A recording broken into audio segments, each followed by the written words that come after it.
Alright y'all, here you have it, my Samsung dishwasher.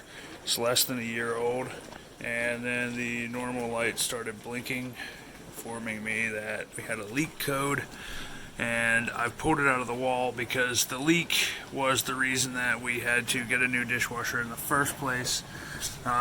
What I've done is put the dishwasher itself up on bowls and then drop this little pan out.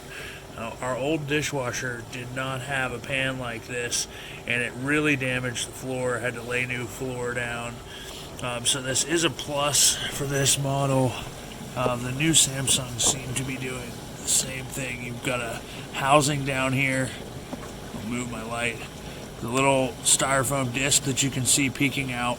If any water comes from any of the components up above, it will float that disc, kick the sensor, and you have a non-working dishwasher because it will pull all the water out. So until we fix that, we've got the dishwasher on now because this is stopped that sensor.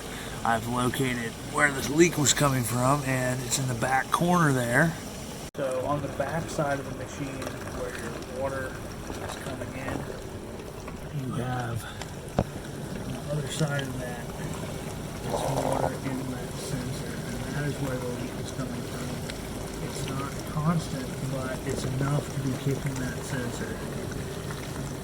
So we're going to try to take that apart and make sure that it's not leaking from anything that's loose.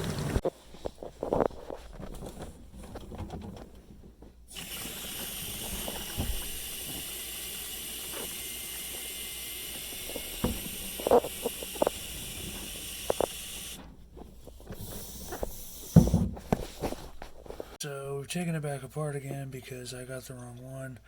I got this one off of Amazon. It was the cheapest one, $12, but it was 120 volt.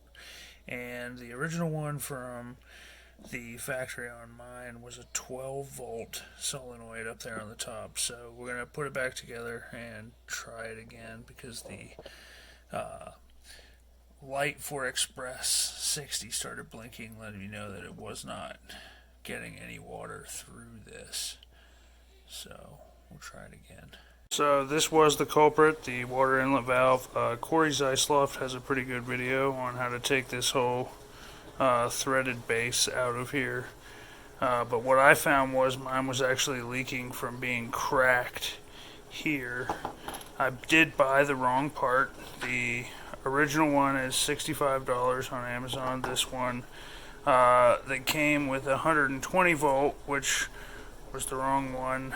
For the solenoid was $12, and then you can see there it says 120 volts. So I just took the other solenoid off, put it onto the new post there, and as you can see now the dishwasher is running. Hopefully you can hear that anyway. So I'm going to put it back in the wall, and hopefully this was helpful. Definitely take a look at Corey's video if you're trying to service this one. Some of them it seems that this part was not screwed in all the way and that it's leaking. As you can see, I put tape on there to try to seal that up, but it was coming out from underneath the solenoid. So when I took that off and noticed the crack, then I've been able to repair it, but good luck.